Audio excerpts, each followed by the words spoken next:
ചിന്തകൾ രൂപം കൊള്ളുന്നത് ഹൃദയത്തിൽ നിന്ന് തന്നെയാണ്. അതുകൊണ്ട് അതാണ് ഖൈറുകളുടെയും ഷർറുകളുടെയും മബ്ദഅ, പ്രാരംഭം അവിടെ നിന്നാണ്.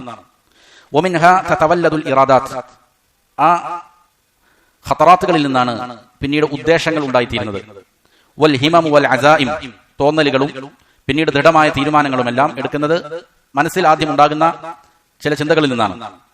ഫമൻ അറാഅ ഖതറാത്തി, അതുകൊണ്ട് ആർക്കെങ്കിലും തന്റെ ചിന്തകളെ നിയന്ത്രിക്കാൻ സാധിച്ചാൽ, എന്താണ് മനസ്സിൽ ചിന്തിക്കേണ്ടത്, എന്ത് ചിന്തിച്ചുകൂടാ, എന്തിനെ കുറിച്ചായിരിക്കണം ഒരു മനുഷ്യന്റെ മനസ്സിലുള്ള ചിന്തകൾ, ഇത് നല്ല രീതിയിൽ മനസ്സിലാക്കുകയും അങ്ങനെ അവന്റെ ചിന്തകളെ ഒരാൾക്ക് പരിപാലിക്കാൻ സാധിച്ചാൽ, അതിനെ നല്ല രീതിയിൽ കൈകാര്യം ചെയ്യാൻ സാധിച്ചാൽ, മലക സിമാമ നഫ്സിഹി വഖഹറ ഹവാ, അവന്റെ മനസ്സിന്റെ കടിഞ്ഞാണ് അവനക്ക് നിയന്ത്രിക്കാൻ സാധിക്കും.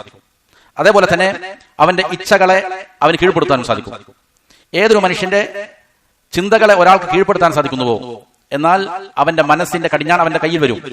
അതേപോലെ അവന്റെ ഇച്ഛകളെ നല്ല രീതിയിൽ നിയന്ത്രിക്കാനും അവന് സാധിക്കും.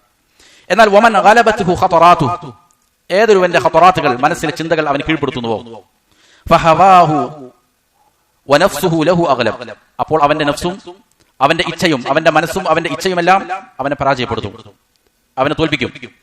വമൻ ഇസ്തഹാന ബിൽ ഖതറാതി, ഖതറാത്തുകളെ, മനസ്സിന്റെ ചിന്തകളെ പരിപാലിക്കുന്നതിനെ തൊട്ട് ആരാണോ അലസത കാണിക്കുന്നത്, അതിന് നിസ്സാരമായി കാണുന്നത് ആരാണോ, ഖാദത്തുഹു ഖഹ്റൻ ഇലൽ ഹലകാത്ത്, അത് അവനെ വലിയ നാശങ്ങളിലേക്ക് നിർബന്ധപൂർവ്വം കൊണ്ടെത്തിക്കും.